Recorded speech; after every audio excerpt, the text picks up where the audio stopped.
Even though we politicians are lying to Tinubu that the country is good when things are going wrong, the Catholic bishops are the conscience of the country. They will never lie to Tinubu. This was the statement of Ojus Okando when he was asked about what he thinks about the returning of Muslim ticket and the visit of Catholic bishops to Tinubu. Hear him. Your Excellency, sir, I have two questions for you. One is that what do you think about the Vice President Kashim Shettima's coming back? And also, what do you think about the Catholic Bishop visit to the Mr. President? Well, I will start with the Catholic bishop. To me, the Catholic bishops are conscious of the country, and once they give advice, their advice is not for or against.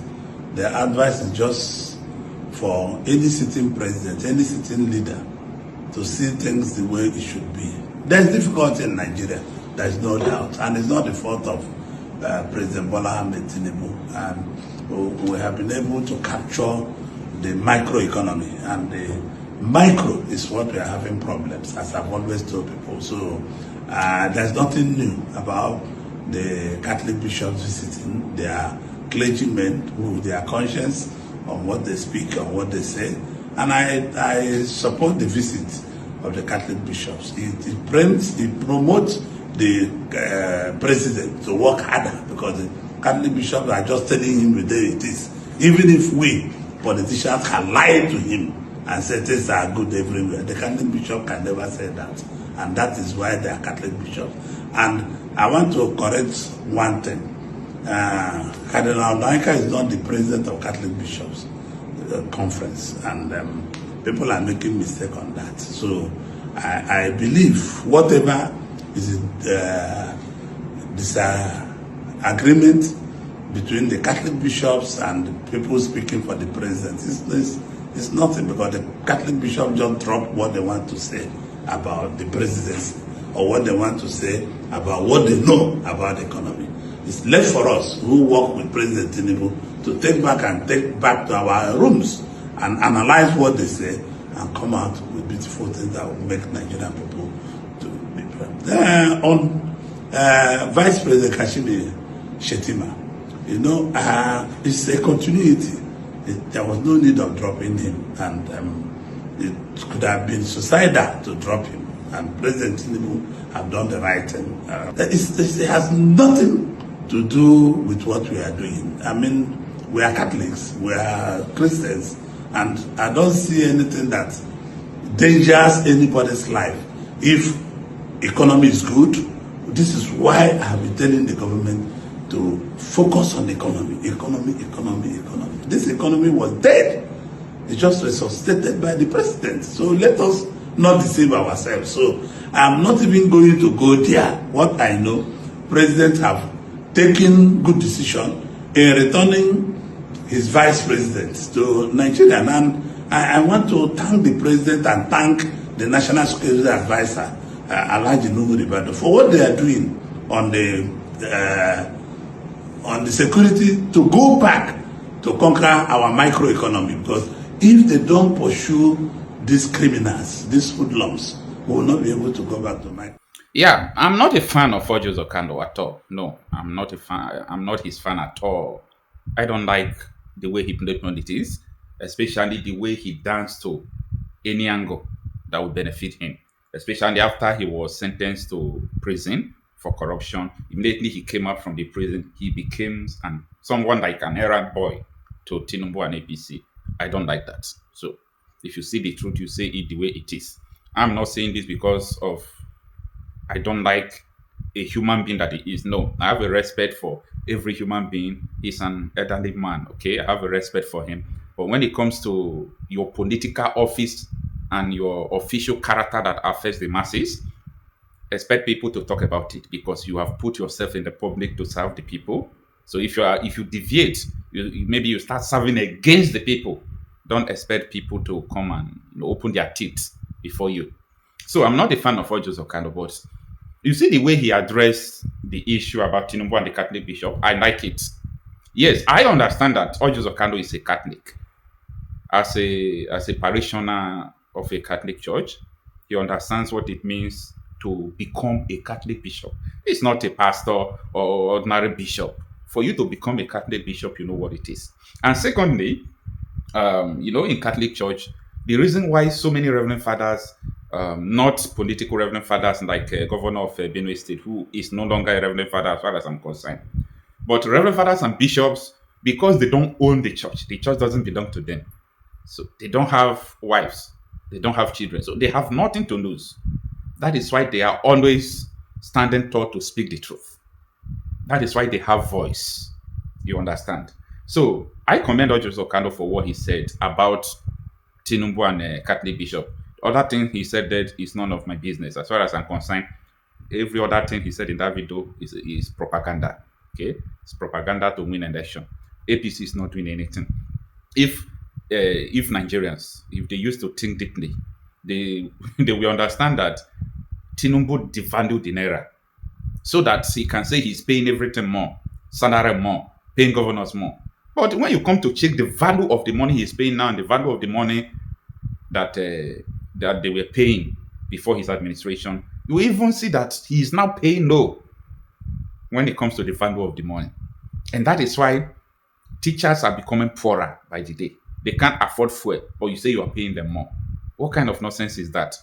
So if that is the way you people calculate your economy, I don't know, Sha. I don't know if that is the way you people calculate your economy. See, we are playing too much games in Nigeria. Very dangerous games we are playing in Nigeria. Okay, we are playing very dangerous games. As far as I'm concerned, preaching about stability of this country, you must be able to put one thing in table. That is incompatibility of the country. Let's tell ourselves the truth. The incompatibility of this country is not only about good leadership. You know what? If someone who is a very nice person, it happens to be that the person is not a Muslim, you assume that office. Oh God. Many people will be against you. You will see radicals against you. Why? Because the thing you feel you are doing that is good is not good in their eyes. Because you don't have the same law. If you're a president, for example, you just believe on Nigerian constitution, you are not a Muslim, you don't believe in Sharia law. Most of your comments, actions will be against Sharia law. And you as a president, they will scatter your administration. You are not going to kill all of them. This is incompatibility. That is what you must understand. There are so many things that are happening today. The reason why they are telling Tinubu, people around him, Nuhu Rebadu, the other man that they remove, who is the Minister of Defense before Christopher Musa, the Minister of Defense State Matawande, people who are around Tinubu, what do you expect them to tell Tinubu? Even though the bandits are killing, the terrorists are killing, they will tell Tinubu all is going fine. Why? Because they understand the agenda. Why would Tinubu even not say that all is not fine when he formed the Fulani militia? These people called bandits. He and his coalition, even his special advisor now made that statement. And these are the reasons why he appointed Daniel Bwanda. People who knows his secret, he appointed them. Like Reno Mokri, who went to the Chicago to take the certificate of drug dealings of Tinubu. He appointed him to sentence him. He appointed everybody that have fought him. Festus Kayamo took Tinubu to court. Today he's a minister. Fanika Yodin lambast him, say that he's better, all sort of things that I can't even say online. They rewarded him to silence them. That was the game. Everybody that knows his secret, silence all of them.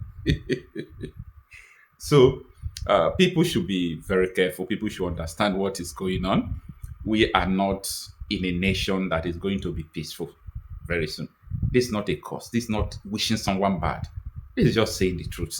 It's like when you come out to say there will be peace in the Middle East. You are joking. You are not a normal human being. Like, should I say you are insane to say there will be peace in the Middle East? There will not be peace in the Middle East. No. Till this world ends, there will never be peace between Israel and all this Palestine, Iran. There will never be peace. That incompatibility, they don't see Israel as a country. They don't see them like a country that's supposed to exist. They see them like a country that they're supposed to kill, a country that they're supposed to eliminate. You understand? They see them as religiously infidel. These people are not the people of God. Kill them. That is what is going on in Nigeria. There can't be peace in Nigeria. This is not country in Nigeria. There can't be peace. It's not a cause. It's not a cause. People don't get it. You people are getting it wrong. It's not a call. I am not wishing it. That is another angle you should understand. I am not wishing this. There will be money in this country. People will make money. Yes, money, no problem. Make the money.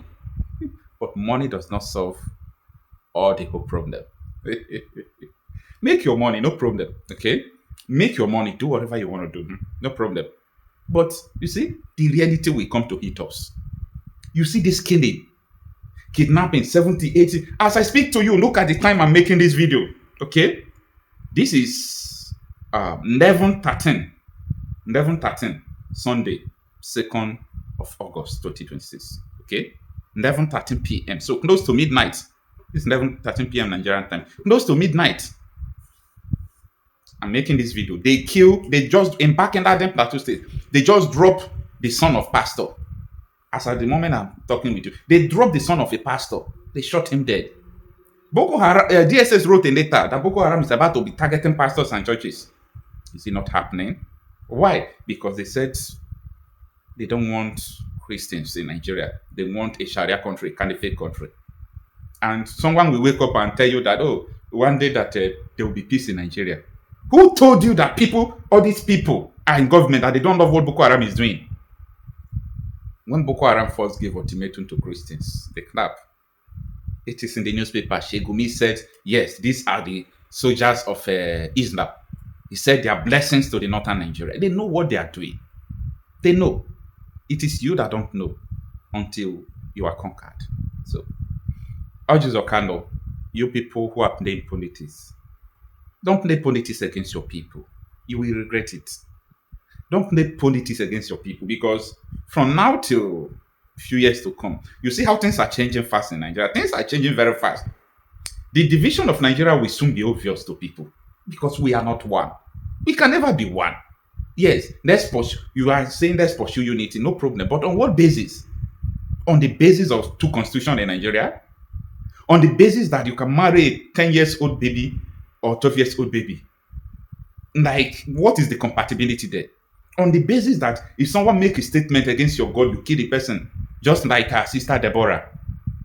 On what basis, like, should that compatibility come? Explain to me. On what basis should this compatibility come? On what basis? By abolishing Sharia law, they said it is easier for you to kill them than for you to abolish Sharia law. And without abolishing Sharia law, you will now even see all these terrorists end because they are fighting for Sharia. So, where do we go from here? You will know the truth. The truth you know shall set you free.